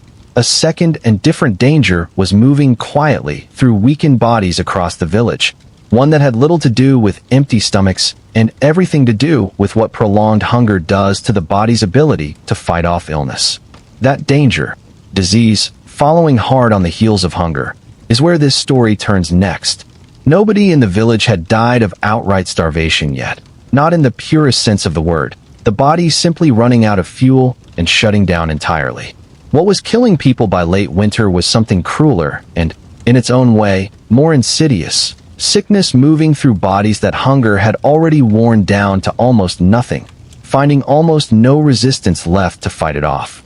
This pattern, famine and disease arriving together rather than as two separate crises, is one of the most consistent findings across the historical study of pre-modern famines, and it's worth understanding the actual mechanism behind it, because it explains why famine mortality so often outpaced what simple caloric shortfall alone would predict. Prolonged malnutrition doesn't just leave a body hungry. It actively weakens the immune system, reduces the body's ability to maintain its own temperature and repair damaged tissue, and leaves a person far more vulnerable to infections that a well-nourished body might fight off with only mild symptoms. A famine, in other words, doesn't simply starve a population. It disarms it, and then whatever disease happens to be circulating that season does the rest of the damage. Several distinct illnesses recur across historical accounts of medieval famine years, each with its own grim signature, and the village in our story would very likely have encountered some combination of them as winter wore on. Dysentery and other diarrheal illnesses, often referred to in period sources simply as the flux, spread easily through communities relying on the same foraged foods and water sources, particularly once desperate hunger pushed people toward eating things: improperly leached acorns, spoiled grain, questionable forage plants, that a healthier, better-fed population might have avoided or prepared more carefully. The flux was particularly dangerous precisely because it worsened the malnutrition that had caused it in the first place, since diarrheal illness prevents the body from properly absorbing whatever nutrients a starving person did manage to eat, creating a vicious cycle that a weakened body had little capacity to break on its own.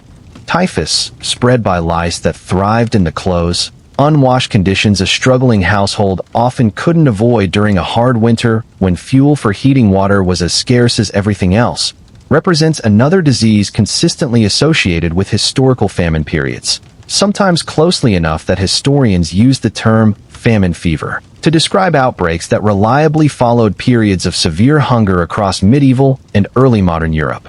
Its symptoms, high fever, severe headache, a distinctive rash, move through crowded households and villages with brutal efficiency, particularly among populations already weakened by months of inadequate nutrition.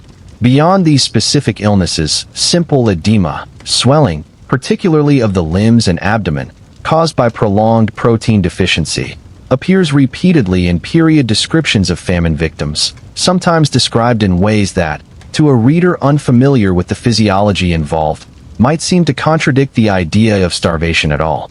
A starving person with swollen limbs and a distended belly doesn't look, to an observer without medical training, like someone wasting away. But the swelling itself is a direct symptom of the body's protein reserves being critically depleted, a visible marker of exactly the kind of severe, prolonged malnutrition our village had been enduring for months by this point in the story.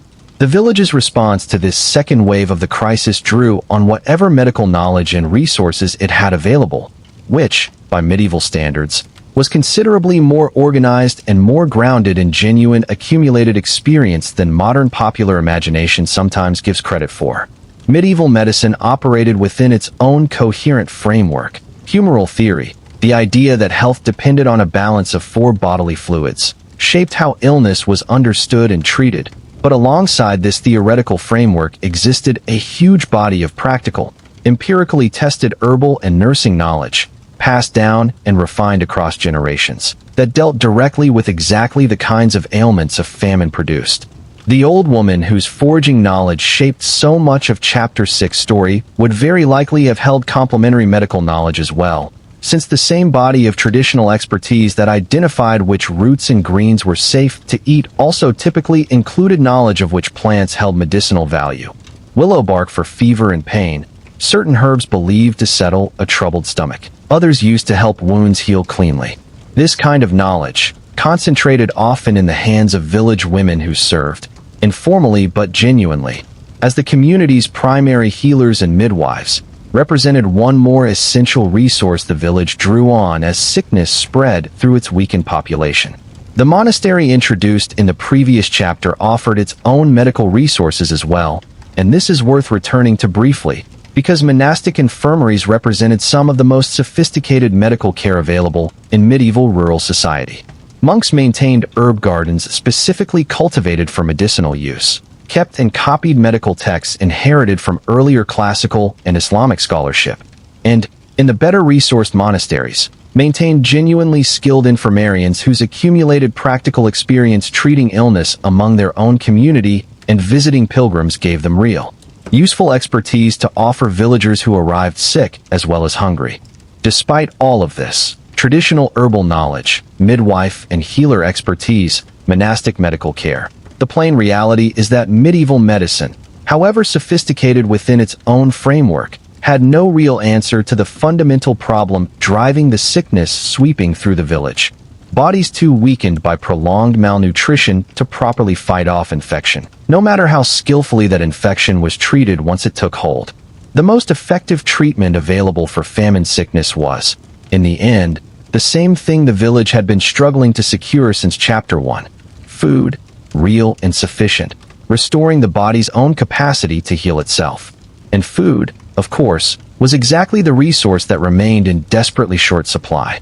This created one of the genuine tragedies embedded in the structure of famine mortality, worth naming plainly. Some of those who died that winter did not die of hunger in any direct, immediate sense. They died of illnesses that a well-fed body would very likely have survived without great difficulty. Illnesses that took hold and spread specifically because hunger had already done its slow, patient work of weakening the body's defenses.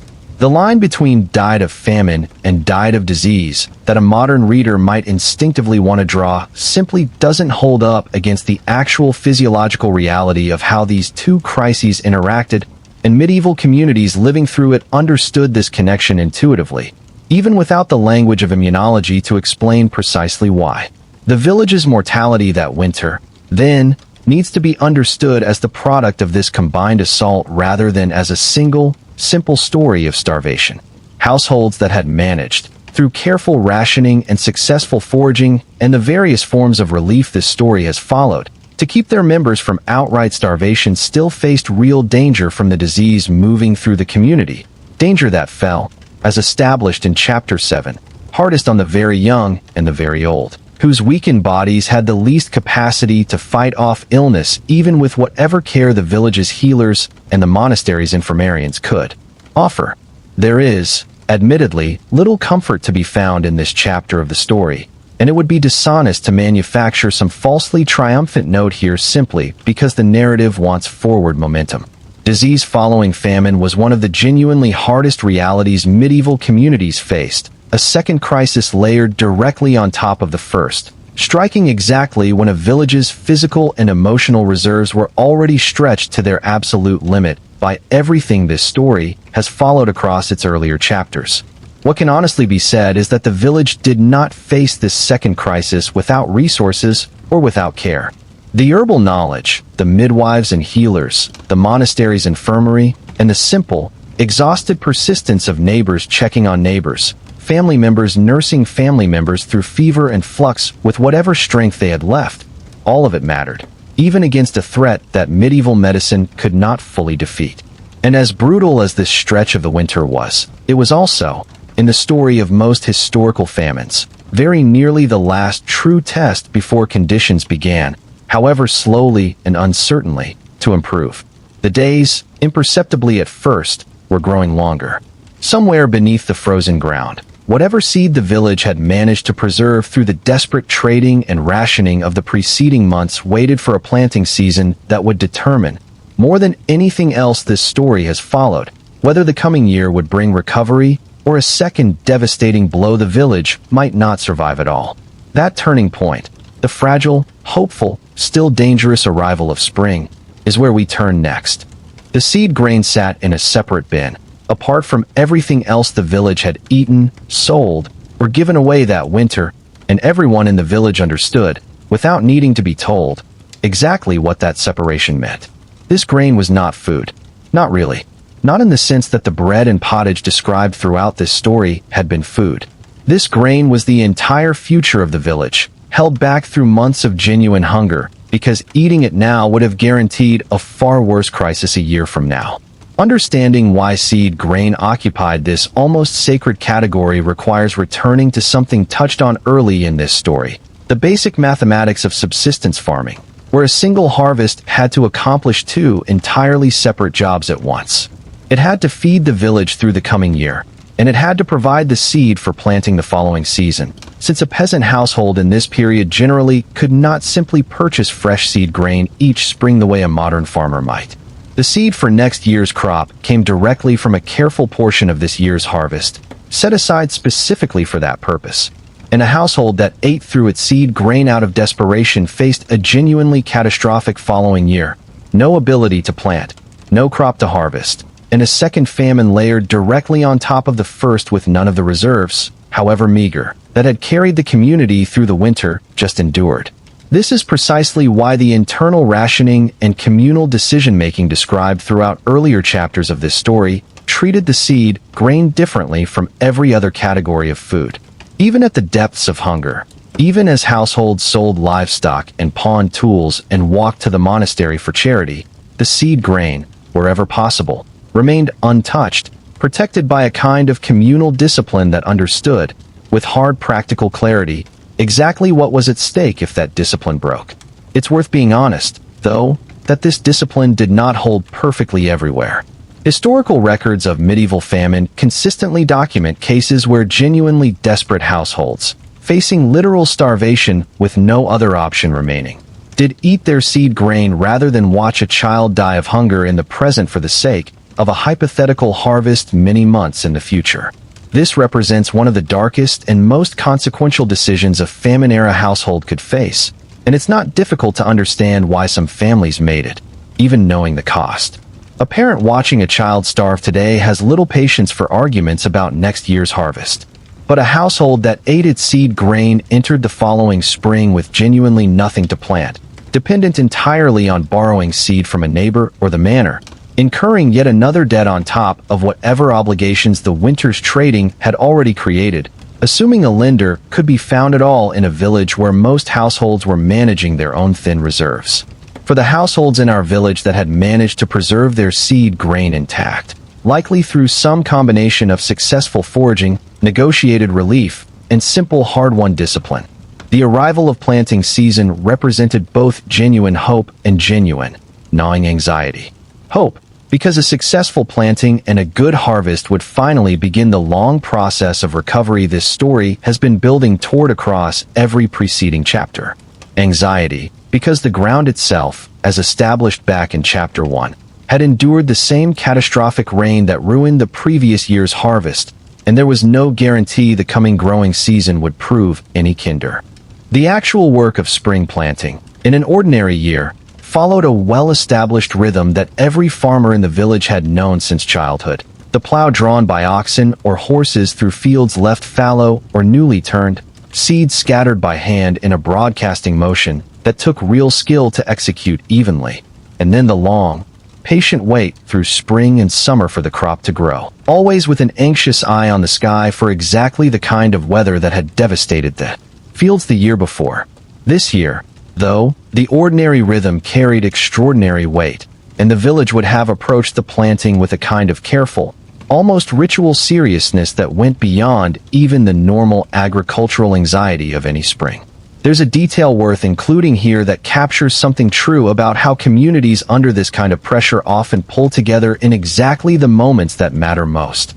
Households that had lost their plow oxen to the desperate trading described in Chapter 8 needed to borrow from neighbors who still had working animals, and the village's collective decision-making, established as a pattern back in Chapter 4, very likely extended into coordinating exactly this kind of shared labor and shared equipment during planting season.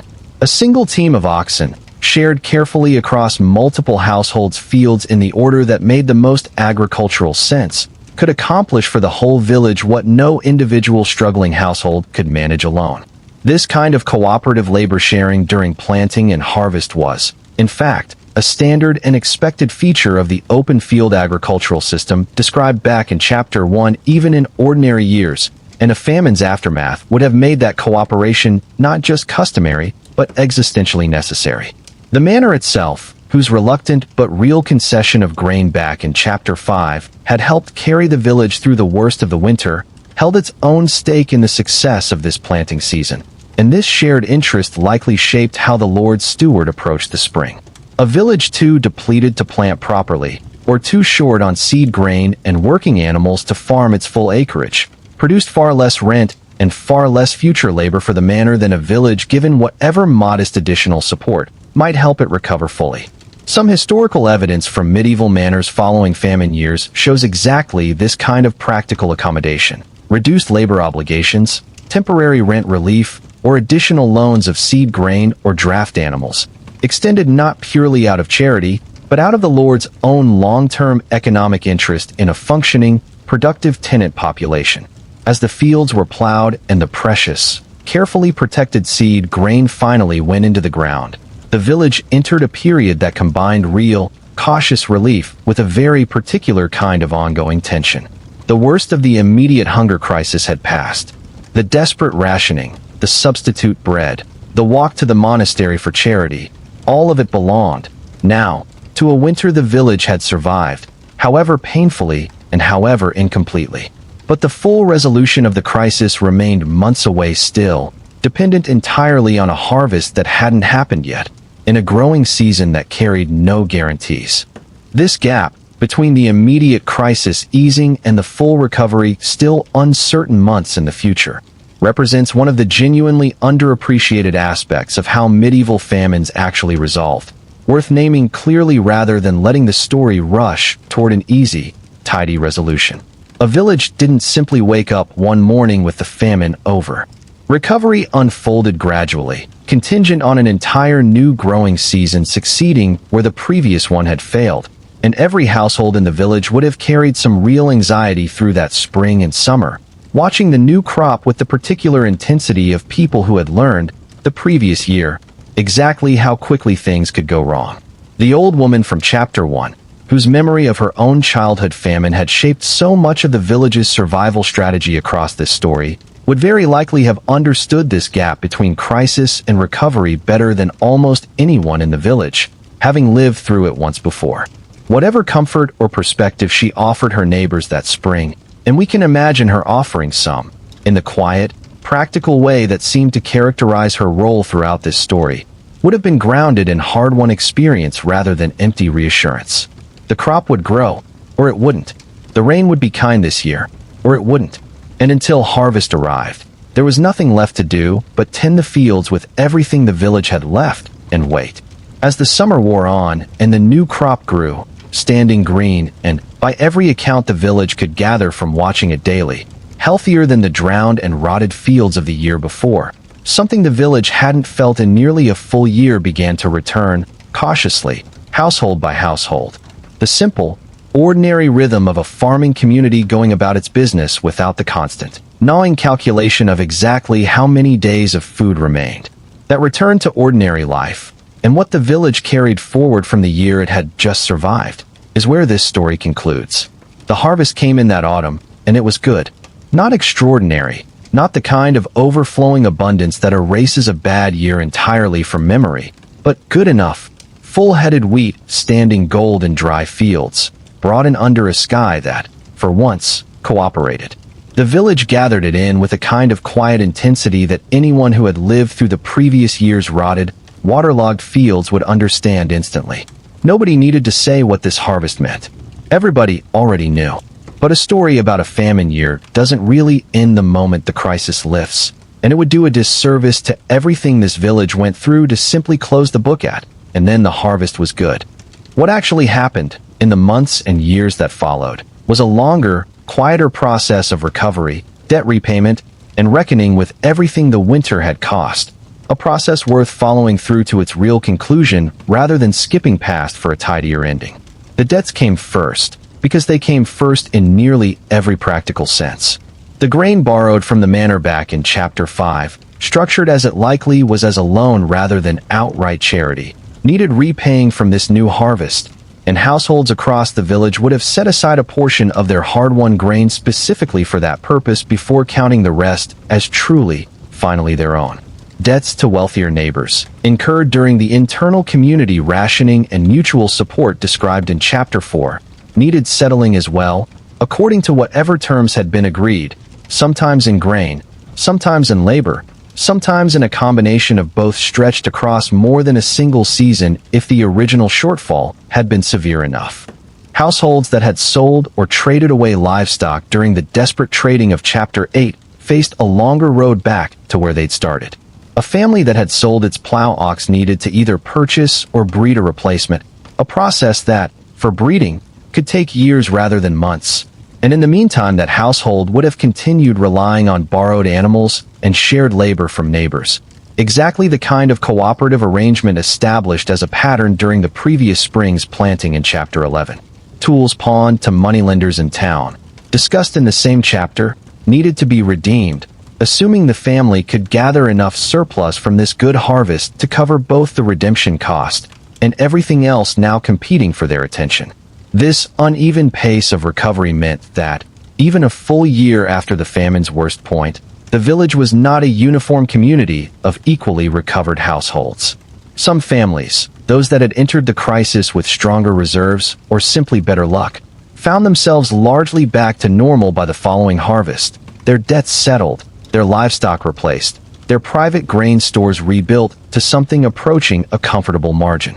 Others, particularly those that had started closer to the edge before the famine ever began, remained in a more precarious position for years afterward, still working through accumulated debt, still farming with borrowed or inadequate equipment, still more vulnerable than their neighbors to whatever the next difficult year might bring.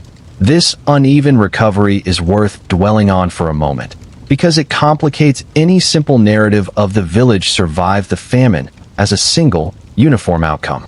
Survival, in the aggregate, doesn't mean every household emerged equally intact, and the social and economic differences between families that had been relatively minor before the crisis could, in its aftermath, harden into something more significant and more lasting.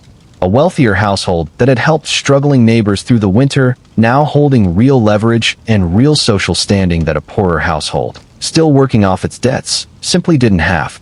Beyond the material and economic recovery, the village carried something else forward from that year, something harder to measure but arguably more lasting. Memory, and the accumulated knowledge that memory preserved. The specific techniques for stretching grain with legumes, acorns, and bark, described in detail back in Chapter 3, didn't simply disappear once the crisis ended. They remained, held in the community's practical knowledge, ready to be drawn on again should another bad harvest ever threaten the village's food supply. The foraging expertise expanded so significantly during the crisis, discussed in Chapter 6, likely continued shaping how villagers related to the surrounding commons and forest even in good years, an enhanced awareness of exactly what resources the landscape held in reserve, useful knowledge that a community which had once needed it desperately would be foolish to simply let fade. The old woman whose childhood memory of famine had shaped the village's response throughout this story would, we can reasonably imagine, have continued teaching this knowledge to a new generation in the years that followed, just as her own mother had taught her decades before. This is, in fact, precisely how medieval peasant communities built and preserved the resilience that let them survive famine after famine across the centuries. Not through any formal institution or written record, but through exactly this kind of direct, hand-to-hand transmission of hard-won practical knowledge, passed from the people who had needed it to the people who might need it again someday. There's a broader pattern worth naming here, one that extends well beyond this single village's story. Medieval communities that survived famine years were not simply lucky. They survived through the accumulated weight of exactly the strategies this story has followed across its 12 chapters. Careful counting and honest reckoning with a shortfall, communal rationing and shared sacrifice, resourceful use of every available substitute food, difficult but necessary negotiation with those who held power and resources, intensive use of the surrounding natural landscape, hard trading of material wealth for immediate survival, reliance on charitable institutions built specifically for this purpose, care for the sick and vulnerable even amid the community's own exhaustion, and finally, the patient, disciplined protection of next year's seed grain even through the depths of hunger. None of these strategies alone would have been sufficient. Together, imperfectly and at real cost, they were. It's worth closing this story by returning to a question this narrative has touched on from its opening chapter. Why does a story like this, set in a small, unnamed village many centuries ago, still matter to anyone hearing it now? Part of the answer is simply historical. This kind of famine, in one form or another, shaped the lived experience of a huge proportion of medieval Europe's population at some point across their lives, and understanding it in this kind of grounded, human detail tells us something real about how ordinary people navigated genuinely extraordinary hardship using nothing more than communal cooperation, hard-won practical knowledge, and sheer persistent will. But there's another answer too, one less purely historical. The specific mechanisms of medieval famine survival, the bark bread and the tally sticks, and the negotiated grain from a reluctant lord, belong entirely to their own particular time and place. The underlying human patterns underneath those mechanisms do not feel quite so distant. A community counting exactly what it has against exactly what it needs. Families making impossible choices about who eats first, over and over, without ever quite calling it that out loud. Neighbors extending help to neighbors not out of abstract virtue, but out of hard practical understanding that today's help might be tomorrow's lifeline running the other direction. A community's oldest members quietly, deliberately eating less so its youngest members might have more. That village, whoever its people actually were, whatever their names were before time erased them from any record beyond the barest fragments historians can reconstruct, made it through. Not whole, not unchanged, not without real and lasting loss, but through. And the knowledge of exactly how they did it. Passed down the way all real knowledge in a world without easy written records had to be passed down, by voice, by demonstration, by a grandmother teaching a granddaughter which roots were safe to eat, carried forward into every subsequent hard year that village, and villages like it, would ever face again. If this story stayed with you, if you found yourself thinking, even for a moment, about what it actually takes for a community to hold together when everything ordinary about survival stops being guaranteed, let that sit with you as you drift towards sleep tonight. And if you'd like to spend more evenings here, in the quiet, careful company of the people who came before us, subscribe and join us for the next story from the archive.